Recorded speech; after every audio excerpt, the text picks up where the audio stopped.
अपने यहाँ कहा जाता है कि सत्य परेशान हो सकता है, पराजित नहीं। लेकिन तेजस्वी जी और राहुल गांधी जी की जो थ्योरी है, उससे मुझे लगता है कि सत्य परेशान भी है और पराजित भी महसूस कर रहा होगा। दो बातें एक साथ नहीं हो सकती।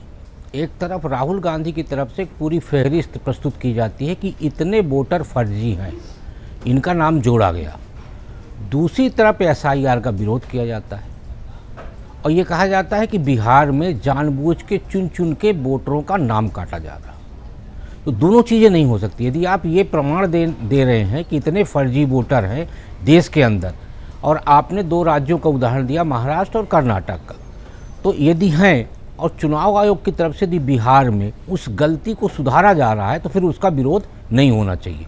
चुनाव आयोग कह रहा है कि ऐसे वोटर हैं जिनका प्रमाण नहीं है, हम उन वोटरों का नाम काट रहे हैं, तो आप उसका विरोध कर रहे हैं।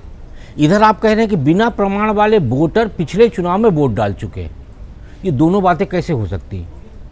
देश के संविधान में है कि एक व्यक्ति के पास एक वोटर आईडी कार्ड होना चाहिए। तो तेजस्वी जो देश के वो बिहार के उप मुख्यमंत्री रह चुके हैं, उनके पास दो वोटर आईडी कार्ड कैसे हो सकता है?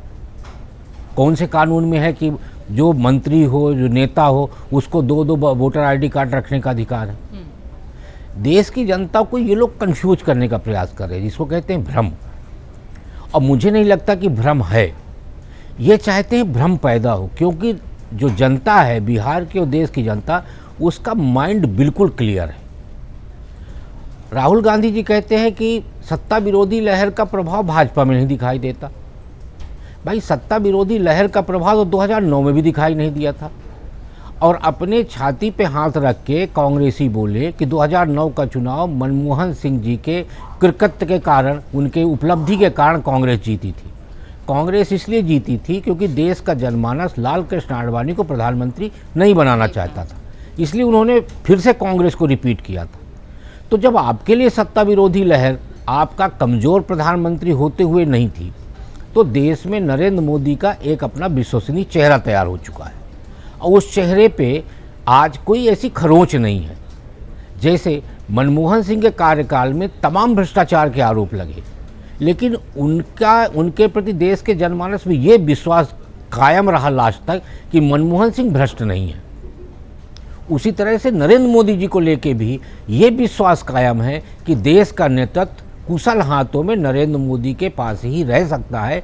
इसीलिए देश का जनमानस उनको लगातार वोट कर रहा है और भारतीय जनता पार्टी की सरकार बन रही और सत्ता विरोधी लहर नहीं है। और उसका एक बड़ा उदाहरण राज्यों का चुनाव भी है, जो नरेंद्र मोदी के नाम पे भारतीय जनता पार्टी जीत रही है।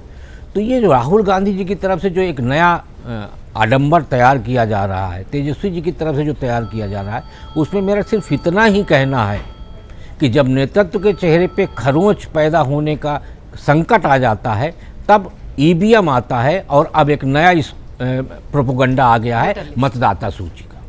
अगर आप ये वीडियो YouTube पर देख रहे हैं तो हमारे चैनल को सब्सक्राइब कर बेल आइकन दबाएं, और Facebook पर देख रहे हैं तो हमारे पेज को लाइक करें।